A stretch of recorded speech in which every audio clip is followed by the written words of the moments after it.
Hi hello everyone, তোমার সবাই কেমন আছো? আশা করি সবাই অনেক ভালো আছো। আমি অনেক ভালো আছি। গলার ভয়েসটা আমার পুরো নষ্ট হয়ে গেছে।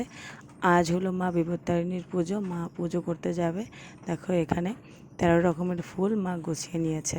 13 রকমেরও বেশি হয়েছে ফুল। সেই ফুলটাকে মা গুছিয়ে নিয়েছে, আর এখানে গুছিয়ে নিয়েছে 13 রকমের ফল। আর এই মা বিপত্তারিণীর পুজো করতে গেলে এটাই ছোটোবেলার থেকে দেখে আসছি মাকে গোছাতে 13 রকমের ফুল, 13 রকমের ফল, 13টা পান, 13টা সুপারি, দুধ, আলতা, সিঁদুর, মোমবাতি, ধূপকাঠি এগুলো নিয়ে পুজো করতে যেতে। তো সেগুলোই মা সব রেডি করে নিয়েছে। আর এই দেখো বাবা টোটো ডেকে নিয়ে এসেছে বাড়িতে। আমরা সেই টোটোতে করে উঠে পড়েছি, টোটোতে করে বেরিয়ে যাচ্ছি, কারণ এত কিছু বাচ্চা কাচ্চা নিয়ে আর মন্দির পর্যন্ত এইভাবে যাওয়া যায় না।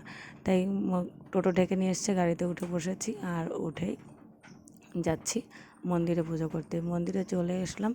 মন্দিরে মা যাচ্ছে মায়ের মন্দিরে। আমার মা যাচ্ছে আরেক মায়ের মন্দিরে, মানে মা বিপত্তারিণীর মন্দিরে। আর এখানে দেখো সুতো আর মোমবাতি, ধূপকাঠি, সিঁদুর এগুলো কেনা হয়নি, তো সেটা আবার আমি কিনে নিয়ে আসলাম।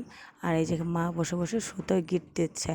এখানে 13টা সুতো, 13টা দ্রব্য দিয়ে আর মানে গিট দেয়, 13টাই গিট দেয়। যারা পুজো করো তারা নিশ্চয়ই সবাই জানো এগুলো কিভাবে কি করতে হয়। তারপরে যারা না জানো তাদের জন্য বলছি। তাই আমিও পুজো করি, কিন্তু আমার ছেলে ছোট আর তাকে নিয়ে আমি পারবো না, এই কারণে আমি আর পুজো করলাম না। আর এখানে কিন্তু মানে আমি আসতাম, বিয়ের আগে আমি পুজো করতাম, কিন্তু এবার আমি আর করলাম না, যে একে নিয়ে সম্ভব না, এভাবে চারিদিকে সামালতে পারবো না। তাই আমি আর এবার পুজো করলাম না। আর আমি কিন্তু নিরামিষই খেয়েছি। নিরামিষ খেয়েছি বলেই আবার মায়ের মন্দিরে এসেছি, মার সাথে হাতের সাথে করবো বলে আমি নিরামিষ খেয়েছি, যে মার সাথে একটু ছোঁয়াছানি পড়বে, এসব ধরবো, তাই আমি নিরামিষ খেয়ে নিয়েছি। তারপরে নিয়ে আসলাম দিদির মেয়েকে, দিদির বাড়ির কাছে দিদির মেয়েকে নিয়ে আসলাম। নিয়ে এসে দেখো আমরা তিনজন বসে আছি, বসে মজা করছি। আর ওই পাশে হচ্ছে অঞ্জলি, মানে পুজো হচ্ছে, মায়ের পুজো হচ্ছে। আর মা কিন্তু যে সবার পিছনে বসেছে মাও পুজো করছে। আর পুজো বলতে একইভাবে হচ্ছে, মানে একবারে যারা যারা আসছে, কিছু কিছু মানুষ পুজো হয়ে যাচ্ছে, পুজো হচ্ছে, আবার তাদের মায়ের মানে জায়গাটা পরিষ্কার করে আবারও পুজো হচ্ছে, মানে পরপর পুজো হয়েই যাচ্ছে। যত মানুষ আছে একভাবে পুজো হচ্ছে, এক এক দল এক একভাবে পুজো হয়ে যাচ্ছে। তাই এই জায়গায় কয়েকজন আছে, এনারা অঞ্জলি দিচ্ছে, পুজো করছে, আর মায়ের আশীর্বাদ সবাই নিচ্ছে। আর দেখো এখানে আমার ছেলেও কিন্তু মাকে একা একাই পড়ে পড়ে প্রণাম করে যাচ্ছে, মায়ের আশীর্বাদ ও নিচ্ছে। মেয়েও প্রণাম করেছে।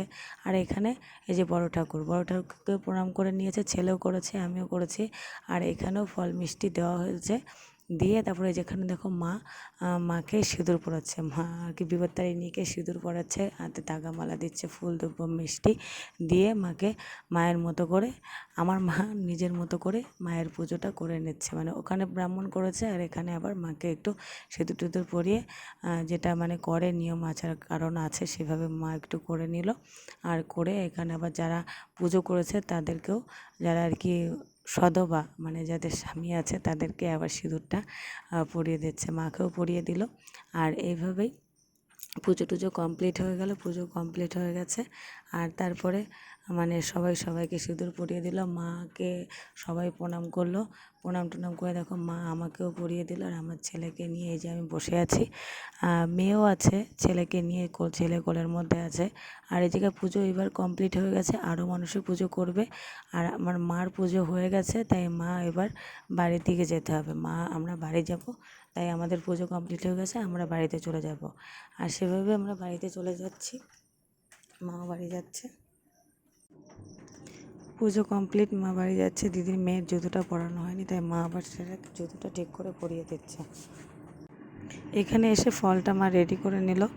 আর এই ফলটা রেডি করে মানে সবাইকে প্রসাদ দিতে হবে, তাই ফলটাকে সুন্দর করে রেডি করে নিচ্ছে। আস্ত ফল দিতে হয়, 13টা আস্ত ফলই দিয়েছিল, তাই এখন ওটাকে কেটে সুন্দর করে গুছিয়ে নিচ্ছে সবাইকে দেওয়ার জন্য। তাই বাড়িতে দিদিকে দিয়ে টিয়ে প্রসাদ আমি আবার বেরিয়ে পড়লাম, টোটো ধরে বাড়িতে আসতে হবে। তাই দেখো বিকেল হয়ে গেছে, বাড়িতে আসতে বিকেলের রাস্তাঘাটও কিন্তু দারুণ লাগছে। টোটোতে হাওয়া খেতে খেতে, আর এই ভিউটা দেখো অসাধারণ লাগছে। হাওয়া খেতে খেতে দেখো বাড়ির দিকে যাচ্ছি, আর এটা এত সুন্দর লাগছিলো, তাই ভাবলাম এটাও তোমাদের সাথে একটু শেয়ার করি। আর ছেলে কিন্তু দারুণ মজা পাচ্ছিলো, দেখো টোটোর একদম ধরে দাঁড়িয়ে আছে সিটের উপরে, তাই ওকে সুন্দর করে দাঁড়িয়ে আছি, ও ভালো করে ক্যামেরার দিকে একটু তাকাচ্ছে, ওর সেই স্টাইল। তারপরে যে বাড়িতে চলে আসলাম, টোটো থেকে নেমে বাড়ির দিকে চলে আসছি। আর তোমাদের ভিডিওটা যদি ভালো লাগে তোমরা কিন্তু লাইক কমেন্ট নিশ্চয়ই করবে। আর আমি কিন্তু দেখো এই যে আমাদের ভিডিওটা অনেক দিন পরে আবার একটা লং ভিডিও দিচ্ছি, তোমাদের কেমন লাগছে তোমরা কিন্তু তোমাদের মূল্যবান মতামত কিন্তু আমার কমেন্ট বক্সে নিশ্চয়ই রাখবে। তোমাদের মূল্যবান মতামত আমার কিন্তু আরও নতুন নতুন ভিডিও বানাতে অনুপ্রাণিত করে, মানে মনে একটা সাহস জোগায়। তাই তোমাদের মূল্যবান মতামত কিন্তু আমাকে নিশ্চয়ই জানাবে। তোমাদেরকে অসংখ্য ধন্যবাদ পুরো ভিডিওটা দেখার জন্য। আর মায়ের প্রসাদ তোমাদের জন্য পাঠিয়ে দিলাম, তোমরাও কিন্তু নিয়ে নিও। চলো টাটা।